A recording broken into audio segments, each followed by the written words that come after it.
ये कहा था कि राजनीति में अहंकार का कोई स्थान नहीं होता है।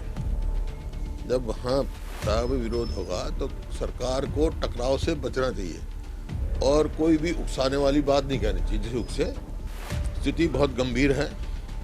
अगर ये चला तो प्रदेश अराजकता की ओर जा सकता है। तो इस वास्ते बड़ी सूझबूझ से और बड़े, जबकि किसानों का जो प्रदर्शन चल रहा है, जो आंदोलन चल रहा है, वो शांति प्रिय और अहिंसक है? तो ये ऐसे उसमें कोई भी ऐसी बात नहीं रहनी चाहिए, टकराव नहीं सरकार को चाहिए और ताकि शांति बनी रहे। लेकिन टकराव हुआ और तोड़फोड़ की गई किसानों के आंदोलन को लेकर के, आपको लगता है सही दिशा में आंदोलन जा रहा है अगर इस तरीके से तोड़फोड़ की जाएगी? देखिए, आंदोलन शांति से और अहिंसक उसमें था, लेकिन वही मैं कह रहा हूँ, कोई भी ऐसे नहीं करना चाहिए, उकसाने वाली काम सरकार को नहीं करना चाहिए, क्योंकि उकसाने से प्रदेश का नुकसान होगा। पहले ही कानून व्यवस्था चरमाई हुई है। तो सीएम साहब ने बोला कि कांग्रेस और कम्युनिस्ट पार्टी इसके पीछे है, फार्मर्स प्रोटेस्ट के पीछे, और अमेंडमेंट हो सकता है, रिपील नहीं होगा। देखिए, 15 तारीख को वार्तालाप के लिए बुला रखा है केंद्र सरकार ने, और किस वास्ते बुला रखा है, वो तो कुछ भी फैसला हो सकता है ना। तो इनका ये कहने का कोई औचित्य नहीं है। ये भी उकसाने वाली बात है। जब वार्तालाप चल रही है तब या तो टूट गई हूँ, वार्ता नहीं हुई, फैसला नहीं, तो आदमी ये बात तो मैं समझ सकता हूँ, कोई भी जिम्मेवार आदमी ये बात कहे। जब वार्ता के लिए 15 तारीख फिक्स है, सुप्रीम कोर्ट में तारीख लगी हुई है, तो ये क्या क्यों ऐसी, तो जब भी मैंने कहा ऐसी उकसाने वाली बात नहीं कहनी चाहिए कोई भी। जो तो कांग्रेस और कम्युनिस्ट का नाम लिया कि वो पीछे है फार्म लॉकिंग के। देखिए, एक बात मैं पूछना चाहता हूँ उनसे कि भाई क्यों विरोध हो रहा है उनका? ये कृषि कानून हम तो नहीं लेके आए ना, तो जिम्मेवार तो वो है ना जो लेके आए। अपनी कमजोरी दूसरे कंधे पे डालना चाहते हैं। भाई उनको यहाँ जो सभाएं हैं उनकी वजह उनको दिल्ली जाना चाहिए और केंद्र सरकार को कन्विंस करना चाहिए कि ये जन विरोधी है, वो हरियाणा के नुमाइंदे हैं। तो यहाँ के लोगों ने बना के उनको सरकार बनाई है। जो लोग चाहते हैं वो बात उनको कहनी चाहिए, दिल्ली जाके कहना चाहिए कि भाई जो है लोग इसके खिलाफ हैं, ये किसान के हित में नहीं है, ये आशंकाएं हैं किसान। ये भी कह देते हैं वो कि ये कांग्रेस ये लेकर के आ रही थी तीनों कानून को, लेकिन उनमें हिम्मत नहीं थी और हम इसे लेकर के आगे। कोई है, लग रहा है ये कैसे लेकर, कोई ऐसी चीज है? इन्होंने वो कांग्रेस के समय मेरा वर्किंग ग्रुप की रिपोर्ट देखी है? ये इन्होंने क्या वायदा किया? ये लोग जो 2014 का इनका मैनिफेस्टो देखो कि स्वामीनाथन के भाव से देंगे, और जब कांग्रेस की सरकार थी जो कोई अपने कमीज उतार के वो जुलूस निकाल रहा था, कोई क्या क्या कहा था, वो कहाँ गए? 71 लोगों पर केस दर्ज कर दिए हैं सर, जो आंदोलन ये पूरा कल आंदोलन विरोध देखने के लिए मिला था उसको लेकर के। देखिए, वो तो उनकी कार्रवाई का काम है, लेकिन मैंने कहा कोई भी टकराव से सरकार को बचना चाहिए। डीजल की रेट में लगातार बढ़ोतरी हो रही है और आपके समय में डीजल की किसान एक तरफ हड़ताल पे, एक तरफ डीजल की रेट बढ़ रही है, क्या कहना चाहिए? यही तो मैं कह रहा हूँ, आज किसान क्यों सड़कों में बैठा है? क्योंकि लागत तो बढ़ा दी है। हमारे समय में तो डीजल सबसे सस्ता था हरियाणा में, ना खाद पर टैक्स था, ना कीटनाशक दवाई पे टैक्स था, ना ट्रैक्टर पार्ट पे टैक्स था। अब टैक्स पे टैक्स, और वैट भी डीजल पे जो 9.24 था हमारे समय में, अब ये 18% कर दिया। इस सरकार को तो जो है लागत कम करनी चाहिए, कम से कम वैट तो वापस लें, किसान की कहीं तो मदद करें। उसके ऊपर टैक्स के ऊपर टैक्स, तो लागत तो बहुत बढ़ गई और एमएसपी तक किसान को मिलती नहीं है। तो क्या होगा? आज बेरोजगारी में जो हरियाणा ब्रेक हो गया है 32.5, इसका मतलब हर तीसरा हरियाणवी जो है बेरोजगार है। ये परिस्थिति हो गई, कानून व्यवस्था काम करनी। इसी वास्ते हमने राज्यपाल जी को जो लिखा है, यही लिखा है कि ये सरकार लोगों का विश्वास खो चुकी है, विधायकों का विश्वास खो चुकी है।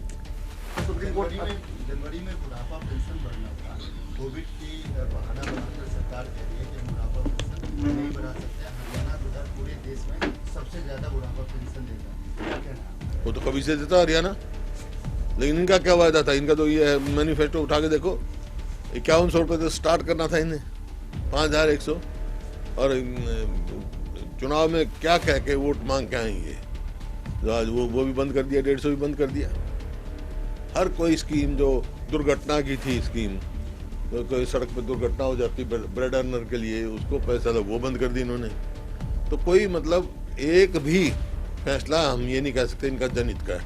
कल मुख्यमंत्री जी दिल्ली जा रहे हैं सर, क्या कहना चाहेंगे आप? क्या दिल्ली जाके केंद्र सरकार को कन्विंस करें कि तुरंत वापस लें, ये किसान के हित में नहीं है ये कानून।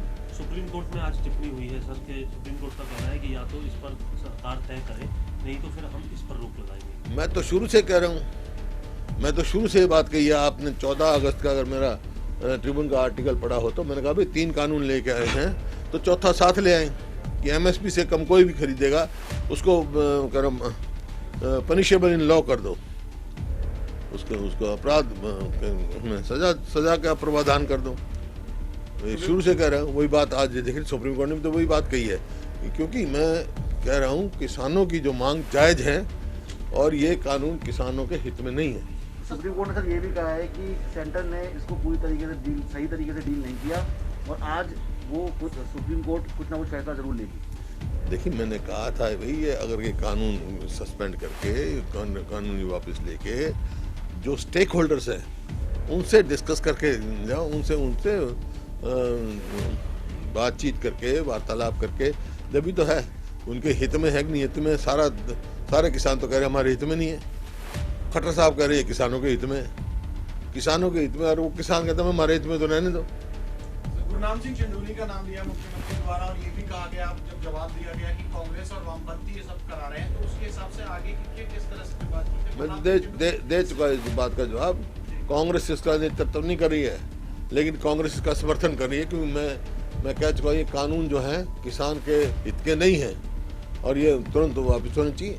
ये हथकंडे बता रही हैं श्रीमती बादल की, इस तरह के हथकंडे अगर विरोध होता है तो किसानों का आंदोलन बदनाम होता है। देखिए यही तो मैं कह रहा हूँ कि टकराव जी उकसाने की बात नहीं करनी चाहिए। अराजकता फैलने का खतरा है। जिम्मेवार पद पे बैठ के आदमी को जिम्मेवारी से ही बात करनी चाहिए। सर एक बात और निकल कर उन्होंने इस्तीफा देने की बात कही है, इस तरह अभय चौटाला ने 27 तारीख को इस्तीफा देने की बात कही है। देखिए जहाँ तक इस्तीफे का सवाल है, हम तो कह रहे हैं अविश्वास पत्र ला रहे हैं, और जो इस्तीफा देके पहले चले जाएंगे इसका मतलब क्या, इसको उनकी मदद करना चाहते हैं।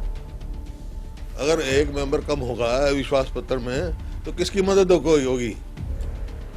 लेकिन सर वो निर्दलीय विधायक बलराज कुंडू ये कह रहे हैं कि अगर अविश्वास पत्र लाते हैं तो ऐसे विधायकों के नाम देने होते हैं जो इसके विरोध में हो, तो उसमें बलराज कुंडू से कोई संपर्क नहीं था प्रतिपक्ष, यानी आपने नहीं जिस दिन विधानसभा का सेशन होगा सभी से मैं कहता हूँ कि भाई हम नो कॉन्फिडेंस जो देंगे उसमें हमारा समर्थन करें, पता लग जाएगा। राज्यपाल के पास लेके जाना होता है लिस्ट इतने विरोध में, इसलिए आप लेके आइए, इसलिए विशेष सत्र बुलाइए। नहीं, किसी ने ये नहीं कहा, क्योंकि ये नहीं होता है। राज्यपाल जी को हमने पत्र लिखा है कि भाई विशेष सत्र बुलाओ, और विशेष सत्र बुलाएंगे तो नो कॉन्फिडेंस लेके आएंगे। हमारी स्ट्रेंथ है 18 से ऊपर जो है दस्तखत करके देंगे तो नो कॉन्फिडेंस में स्पीकर को मानना पड़ेगा। मिनिमम स्ट्रेंथ है हमारे पास ही स्ट्रेंथ है। एक और विषय पहले दिन ले एक और विषय निकल करके आया सर कि अभिव्यक्ति में सभी को अपनी बात कहने का हक है। किसान अगर विरोध की बात करें तो सरकार का ये मानना था कि हम भी ये बात बता रहे हैं कि कैसे ये कानून बेहतर है, तो अभिव्यक्ति में उन्हें अपनी बात कहने का मौका कितने महीने से हो गए अब तक नहीं बता सके। ये कितने महीने हो गए कहते भाई कोरोना काल में औरों को तो इकट्ठा होने दें, लेकिन कोई भी बात मैंने कहा टकराव काम सरकार का नहीं है। उनको किसानों को समझाओ, अगर इनके मानना है, इनका मानना है, हालांकि मैं तो कह रहा हूँ ये किसान के हित में नहीं है, तो यहाँ बुलाओ, मीटिंग बुलाओ, बात करो, किसानों के नेताओं से बात करो, वहाँ बैठे हैं जाकर उनके नेताओं से बात करो। सुप्रीम कोर्ट में आप सीनियर लीडर हैं, मुख्यमंत्री से बात करके या केंद्र से भी आप बात कर सकते हैं, क्योंकि सिफारिश से पहले भी आपने दी थी, और एफर्ट अगर बातचीत करके यूनाइट होकर हरियाणा जाए, केंद्र के पास ऐसी कोई योजना है कि बातचीत करके सब लोग इकट्ठे होकर केंद्र के पास जाए? मैं तो तैयार हूँ। मैं तो एसवाईएल के बारे में अब तक प्रधानमंत्री जी को नहीं मिलाया, मुख्यमंत्री जी का वायदा था ऑल पार्टी मीटिंग में। इस बात में मैं तो हमारा तो खुला स्टैंड है, लेकिन ये तो कह रहे कि ये किसानों के हित में, मैं कहता हूँ किसान के हित में नहीं है, तो कैसे इकट्ठे होंगे? या तो ये इस बात को माने किसान के हित में नहीं है, हम जाएं इकट्ठे होकर जाएं और कन्विंस करें सेंट्रल गवर्नमेंट को, फिर तो मैं तैयार हूँ। मैं इस आंदोलन में किसान शहीद हुए, उनके लिए कांग्रेस पार्टी लाख रुपए देने की बात है। तो हरियाणा के कृषि मंत्री जेपी दलाल का कहना है कि कांग्रेस ने 70 साल किसानों को सिखाया और वो 2-2 लाख रुपए दे भी रहे थे, तो उनको इससे ज्यादा देना चाहिए। क्या कहना? 70 साल में तो किसान खुशहाल हुआ है, इस तरह तो कभी नहीं बैठा सड़कों में जैसे बैठा है। इस तरह तो बर्बादी कभी किसान की नहीं हुई। आपने सबको पता है, किसानों से पूछो क्या भाव किसान को मिलता था। बाकी इनने जो अब कर दिया, जितने थोड़े दिन में किसान का बदहाल कर दिया, लागत बढ़ा दी, आमदनी घटा दी। और हमने तो जब इनेलो की सरकार थी, जो किसान गोली से मारे गए थे, उनको हमने नौकरी भी दी, उनको 10-10 लाख रुपए भी दिए। और अब भी अगर हमारी सरकार आएगी तो इनके परिवारों को नौकरी देंगे और आर्थिक मदद करेंगे। और मेरा इस सरकार से भी आग्रह है कि ये जिम्मेवार हैं उनके लिए, तो उनको एक नौकरी और आर्थिक मदद देनी चाहिए उनको।